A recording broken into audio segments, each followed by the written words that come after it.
बिस्मिल्लाहिर्रहमानिर्रहीम। अस्सलाम वालेकुम। आज हम एक important topic support and movement को एक्सप्लेन करते हैं। You might have seen a very common invertebrate the earthworm which is generally found in the soil. आपने एक आम इनवर्टिब्रेट अर्थवर्म को देखा होगा जो मिट्टी के अंदर पाया जाता है, और आपने कभी ये सोचा है कि ये अर्थवर्म ज़मीन पर क्यों रेंगता है और ये इतना स्लो क्यों चलता है, और ये इंसानों और दूसरे मैमल्स की तरह खड़ा क्यों नहीं हो सकता?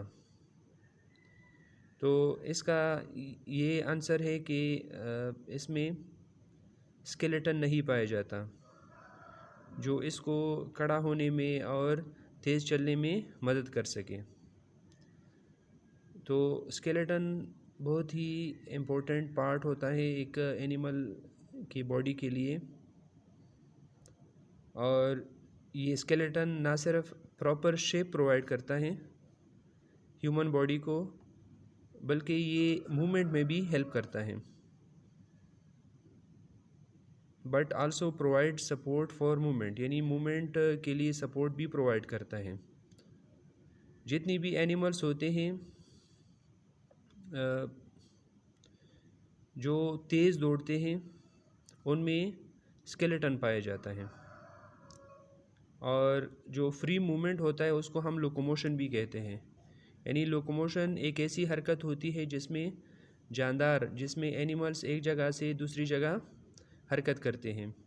तो ये लोकोमोशन तमाम जानदार चीज़ों का, और जो एनिमल्स होते हैं, जानवर होते हैं, उनकी एक कैरेक्टरिस्टिक होती है कि वो लोकोमोशन करते हैं, और इस मूवमेंट या लोकोमोशन की मदद से वो अपने आप को प्रीडेटर से बचाते हैं। यानी जो जानवर तेज़ दौड़ते हैं, सम टाइम जो शिकार होता है उनसे अपने आप को बचाने के लिए वो तेज़ दौड़ते हैं, यानी फ्री मूवमेंट करते हैं और फास्ट रनिंग करते हैं, तो जिससे उनकी ज़िंदगी बचती है और शिकार उनको यानी उनकी शिकार नहीं होती, शिकारी उनकी शिकार नहीं कर सकते। फिर जो ह्यूमन स्केलेटन होता है इसको हम इस तरह डिफ़ाइन कर सकते हैं कि ये हार्ड स्ट्रक्चर्स का एक फ्रेमवर्क होता है। A skeleton is defined as the framework of hard structure that provide physical support and protection for the bodies of animals। यानी स्केलेटन को हम इस तरह डिफ़ाइन कर सकते हैं कि स्केलेटन हार्ड स्ट्रक्चर्स का या सख्त साख्तों का एक ऐसा फ्रेमवर्क होता है जो जानवरों के बॉडीज़ को प्रोटेक्शन प्रोवाइड करती है और उनको फ़िज़िकल सपोर्ट प्रोवाइड करती है। The skeleton also provide helps in locomotion। Skeleton locomotion में भी हेल्प करती है, हरकत में भी हेल्प करती है। लोकोमोशन का मतलब होता है हरकत करना। जितनी भी वर्टिब्रेट्स होते हैं उनकी तरह ह्यूमन स्केलेटन बॉडी के अंदर पाया जाता है। यानी इंसान का जो स्केलेटन होता है वो बॉडी के इनसाइड पाया जाता है, बॉडी के अंदर पाया जाता है, और इस स्केलेटन को हम एंडोस्केलेटन कहते हैं। यानी वो स्केलेटन जो बॉडी के अंदर पाया जाता है उसको हम एंडोस्केलेटन कहते हैं। और ये जो स्केलेटन होता है ये लिविंग टिश्यूज़ का बना होता है, लिविंग टिश्यूज़ का बना होता है। ये इस तरह नहीं होता कि जो हड्डियाँ होती है या स्केलेटन होता है ये नॉन लिविंग होता है। ये लिविंग टिश्यूज़ से बना होता है, जानदार टिश्यूज़ से बना होता है, और इसमें लिविंग सेल्स भी होते हैं और इसमें नर्व्स और ब्लड वेसल्स भी होते हैं। यानी ये जो स्केलेटन होता है, जो हड्डियाँ होती हैं हमारे बॉडी के अंदर या ढांचा होता है, इन हड्डियों के अंदर नसें भी होती हैं, नर्व्स, और खून की रगें भी इसमें प्रेजेंट होती हैं। इसके अलावा ये जो हड्डियाँ होती हैं ये ग्रो भी करते हैं और अपने आप को रिपेयर भी कर सकते हैं। हड्डियों में बढ़ने की सलाहियत भी पाई जाती है और इनमें अगर इनकी फ्रैक्चर होती है सम टाइम अगर ये टूट जाते हैं तो ये अपने आप को रिपेयर भी कर सकते हैं, अपने आप की मरम्मत भी कर सकते हैं।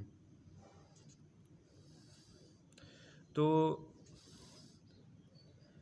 जो स्केलेटन होता है लिविंग बॉडी में कई फंक्शंस परफॉर्म करता है। The skeleton performs various functions in the living body. जानदार जिस्म के अंदर स्केलेटन या ढांचे की कई फंक्शंस होते हैं, कई काम होते हैं। इन फंक्शंस में जो फंक्शंस बहुत इम्पोर्टेंट है वो है shape, support, movement, protection and blood cells production. यानी ये जो स्केलेटन होता है ये जानदारों को शेप प्रोवाइड करता है, ये जानदार के बॉडी को सहारा देते हैं। ये स्केलेटन हरकत में भी मदद प्रोवाइड करते हैं और ये स्केलेटन प्रोटेक्शन भी प्रोवाइड करता है और स्केलेटन की मदद से ब्लड सेल्स भी पैदा होते हैं। यानी कुछ जो ब्लड सेल्स होते हैं वो हमारे हड्डियों के अंदर बनते हैं, हमारे हड्डियों के अंदर प्रोड्यूस होते हैं। तो ब्लड सेल्स प्रोडक्शन में भी स्केलेटन हेल्प करते हैं। मुख्तलिफ़ एनिमल्स में ये काम मुख्तलिफ़ तरीक़ों से होते हैं और स्केलेटन का जो शेप होता है वो एनिमल के टाइप पर डिपेंडेंट होता है। यानी एनिमल का जो लाइफस्टाइल होता है या उनकी जो रिक्वायरमेंट्स होती है उनके मुताबिक उनका स्केलेटन बना होता है जो उनको शिकार पकड़ने में या तो तेज़ दौड़ने में हेल्प करता है। फिर ह्यूमन स्केलेटन के मेनली 2 पार्ट्स होते हैं। The human skeleton is composed of 2 parts, that is the axial skeleton and the appendicular skeleton. यानी इंसानी स्केलेटन के मेनली 2 पार्ट्स होते हैं, एक्सियल स्केलेटन और appendicular skeleton. The axial skeleton consist of 80 bones of the head, neck and chest. ये जो पहला part होता है जिसको हम एक्सियल स्केलेटन कहते हैं, इसमें क्या होते हैं, इसमें 80 बोन्स होते हैं यानी 80 हड्डियाँ होती है और इनमें हेड सर की जो हड्डियाँ होते हैं वो शामिल होते हैं, गर्दन की हड्डियाँ शामिल होते हैं और चेस्ट की हड्डियाँ शामिल होते हैं। The appendicular skeleton consist of 126 bones of the limbs and the pectoral and pelvic गिर्डल।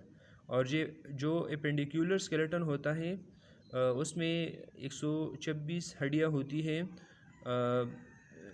हाथों और यानी जो बाजू होते हैं और जो टांगें होती हैं उनमें मौजूद जो हड्डियाँ होती हैं वो भी इसमें शामिल होते हैं और पेक्टोरल और पेल्विक गर्डल की हड्डियाँ भी शामिल होते हैं।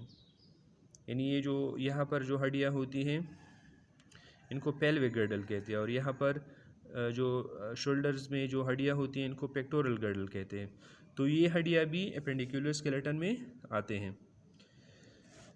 फिर the skeleton system of some invertebrates for example arthropods is outside the body and is called an exoskeleton.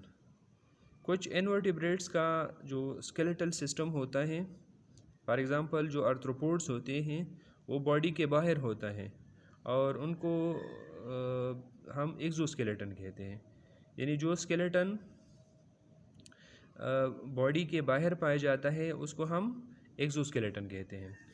तो उम्मीद है स्टूडेंट्स ये टॉपिक आप अच्छी तरह समझ गए होंगे। Don't forget to subscribe my channel. अल्लाह हाफिज़।